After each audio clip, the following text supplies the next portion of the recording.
May nahanap na ako na tutulong sa akin para makabalik ng Japan. Bakit dun pa? Eh bakit naman hindi? Okay yung racket ko dun, no? At saka pwede na yun, 1 taon pabalik-balik, hindi ba? Makukurso na ka ng hapon nun eh. Eh kung makakuha ba naman ako ng 50 lapad, di ba? Why not?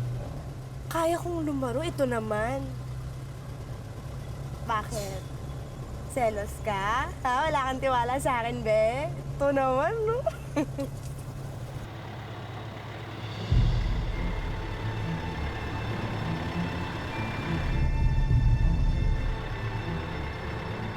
Ano? Ba't tumigil? Oy, Benjo, anong ginagawa mo? Umuwi na tayo! Hoy! Sabi na. Oy, Benjo, susundan mo pa yung baliw na yan! Hoy, Benjo! Buena. Buena! Nasaan yung anak ko? Hoy, Wena! Gabing-gabi na pag-alagala ka pa rin. Bakit sa tingin mo may bibingkot sa'yo lalaki dito? Tsura mo yan? Asan ang anak ko? Ilabas mo ang anak ko. Wala, turuan mo ng leksyon yan! Ilabas mo na yung anak ko para hindi ka na masaktan. Asan yung anak ko?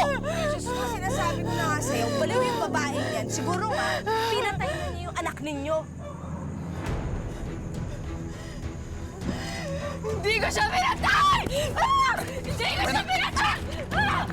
Sandali! Sandali! Sandali! Sandali! Sandali nga! Sandali! Buena!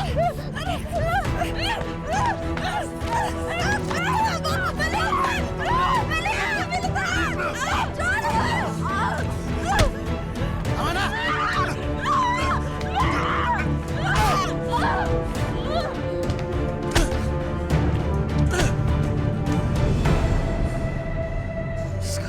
Pedro, anong ginawa mo? Napalakas ata yung tama mo sa kanya. Patay yata siya.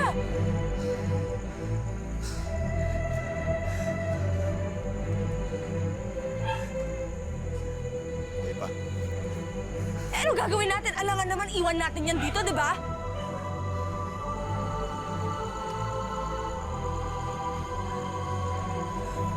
Kunin mo yung ulo niya. Ito ka. Bilis mo! Baka may dumaan na tao!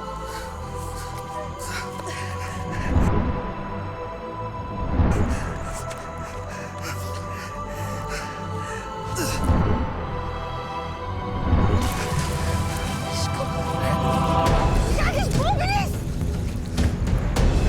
Okay na. Okay na. Tayo na!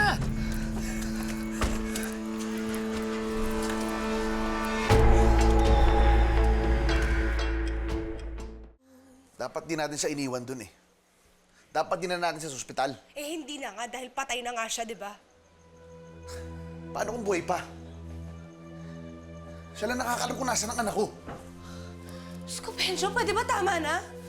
Patay na si Wena, wala na yung anak niyo. Kaya pwede, huminahon ka na.